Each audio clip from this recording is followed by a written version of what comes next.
Hello everyone, I'm Jim Goodrich of CPI Systems, and I'd like to thank George Chow of Mannix Consulting, a manufacturing extension partnership, for his collaboration on this video series. Today we'll learn about CMMC Level 2 and the physical protection requirements from NIST 800-171. We'll do this through the story of Sam. Sam's a regular employee who handles controlled unclassified information, also known as CUI. This interactive journey will help you understand exactly what to do to keep CUI safe in the physical domain. Let's meet Sam. He's a CUI system user. He's also a new employee working for a defense contractor. And we'll see how Sam protects CUI in the physical protection space. Sam is just like us. He works with CUI files in his company's office and sometimes from home. He's heard about CMMC and he wants to follow the rules to keep the information safe. Let's follow Sam as he learns and practices physical protection. Why is physical protection so important? It's really about protecting the sensitive information we work with, essentially keeping CUI locked down. Physical protection really keeps our secrets safe from prying eyes and unauthorized hands. We're minimizing risk and exposure to both physical theft, like computers, hard drives, to snooping, like unauthorized people seeing CUI, and of course to negligence, which is just forgetting, leaving doors unlocked, that type of thing. Why so many rules? Well, a weak lock or a lost badge can be the same as a lost secret. Sam learns that an unlocked door or an unattended visitor could be all it takes for CUI to fall into the wrong hands. Physical protection stops these risks before they start. Requirement 3.10.1 is about limiting physical access. Only the right people should get inside a CUI workspace. Let's look at Sam and the locked door. Essentially, this requirement is about limiting access to systems, equipment, and workspaces to only authorized individuals. We need to understand who's allowed into the CUI access area. Only authorized individuals are allowed in, but what does authorized mean? Let's look at Sam's story. Sam uses his badge to get into the CUI server room. He's authorized, but his friend, who's not on the access list and is not authorized, asks Sam to let her in. Sam politely refuses, and he helps her get proper access through the proper channels. Sam learns not to tailgate, never let someone in just because you recognize them. Only authorized users with proper credentials should access CUI spaces, equipment, and systems. How do we know who's authorized? Well, you must either recognize or verify who's allowed in. What this means at the requirement level is we need to identify badges and access list. If we don't know, let's ask somebody and pull up an access list and see really who is on that authorized list. And of course, if we don't know, let's ask. In the case of Sam, he checks the access list posted near the door. If in doubt, he always asks a supervisor or security officer. Don't guess, always verify. Requirement 3.10.2 is about protecting and monitoring the facility. That's the entire facility. Sam plays security guard after hours. Well, the requirement's about protecting and monitoring the buildings, the rooms, and critical support infrastructure. Questions to ask: are doors, windows, and areas locked? Are cameras and alarms working? Let's look at Sam again. After a long day, Sam double checks the CUI storage area. He sees that the windows are closed, the doors are locked behind him, and the camera is blinking green. But later, he notices a warning. One of the alarms needs maintenance. What does he do? He reports it immediately. Physical protection isn't just about locking the door, monitoring the alarms, cameras, or even a single sign-in sheet. It's about looking at the whole area. Don't ignore broken locks or doors. Report them immediately. Protecting support infrastructure. What does this mean? It's about protecting and monitoring the physical facility and its support infrastructure. Again, that's not just the doors. We need to protect the power, the internet, and all the cabling that's involved. We're talking about server cabinets, cable rooms, and network hardware. Remember to secure cables and power sources.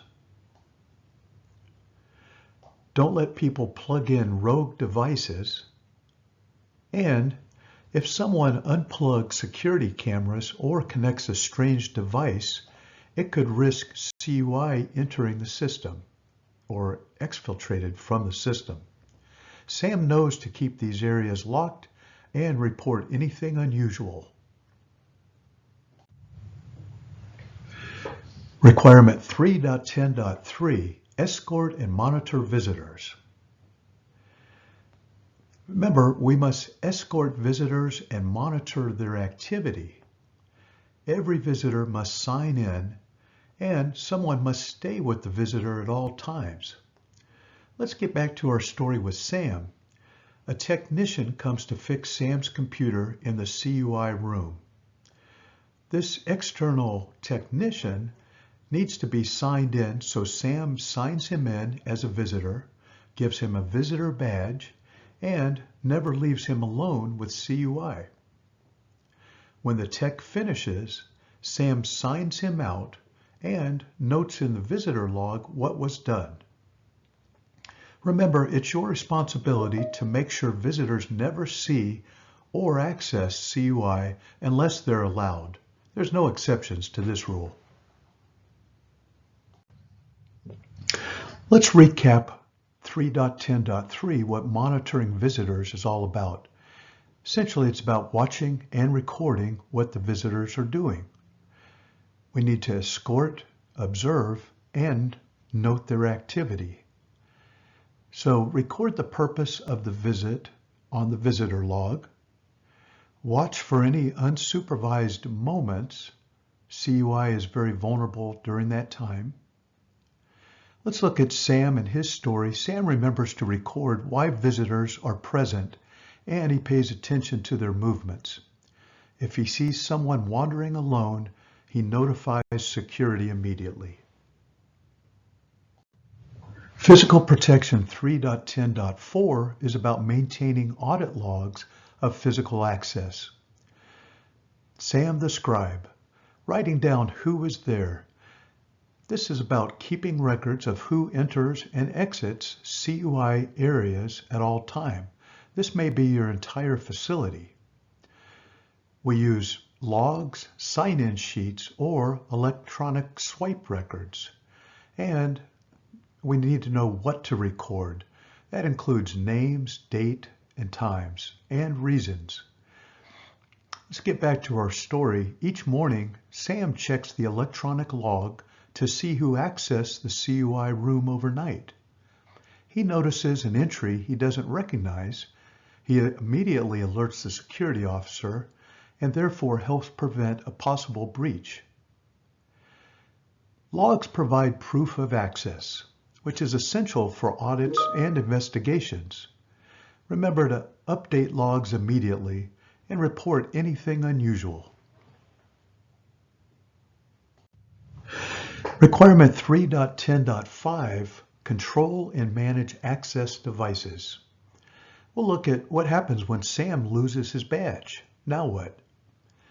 The requirement is really to identify, control, and manage badges, keys, and codes. Basically, we need to say something as a CUI system user if you lose or find a badge or a key. Never share your badge or access code. Let's get back to our story with Sam. He leaves his key card at home. He immediately reports it to get it deactivated, and he never borrows a coworker's badge, even if he's in a rush. Physical access devices are just like passwords. Keep them to yourself and never leave them unreported if lost. 3.10.5, Managing Access Devices. And this is about controlling and managing those physical access devices, which includes badges, keys, and PIN codes. It's important here to know that the access list, that's those authorized users that can get in, that needs to stay updated. We need to know who should be on that list and keep those lists up to date. And any old or unused badges or keys are turned in or deleted. We need to make sure that that system is up to date. If an employee leaves or changes jobs and no longer needs that level of access, that of course needs to be updated as well. Okay, requirement 3.10.6, safeguarding CUI at alternative work sites. And for a lot of us, that means working from home. At home, we may process, store, or transmit sensitive information or CUI. We need to be very, very careful here. We need to define and enforce the protective measures when working outside of the office. Remember, don't leave laptops out where others can get access. Use privacy screens and lockable storage. These are only two of the several protective measures that must be in place. Let's look at Sam's story. He's working from home in his kitchen, but he never leaves CUI files or his laptop unattended. He keeps his laptop locked when not in use, and he shreds all CUI printouts before tossing them out. Home isn't always secure. In fact, it's seldom secure unless we take special precautions. We need to ensure that family, friends, or roommates don't see or access CUI at any time. That means locking up devices and physical files whenever you leave the room. This is a huge vulnerability, so be sure to follow company procedures for safeguarding your home workspace. Let's dive into 3.10.6, enforcing measures at home. Remember that rules don't stop at the office door. We need to be especially vigilant when working from home or any alternative workspace. Essentially, we need to maintain the same level of care at home as we do in the office. This means using only company-approved systems like a VPN. Keep work and personal devices separate. This becomes very important. And work remotely only as directed. Never download or store CUI on your personal devices. If you're unsure about anything, ask your IT administrator, your manager, or your security officer. Let's check out what Sam has learned, the do's and the don'ts. Sam has a CUI protection checklist. What's on the checklist? Well, do check access list, check badges, and check logs. Do escort visitors and monitor visitors. And do lock up CUI everywhere. That includes home and office. What don't we do? Don't let strangers in. Don't share your badge, your keys, or your codes. And don't ignore physical security problems. Physical protection is for all of us. Learn from Sam. He obeys the badge and visitor rules, log access, and he reports issues promptly. Let's consider these review questions. What would Sam do if his badge is missing? What would Sam do when he sees a visitor wandering alone? How does Sam document physical access? And what's the right way for Sam to keep CUI safe at home? That's a loaded question. There's a lot involved there. And why are audit logs so important? Let's consider these amongst our team.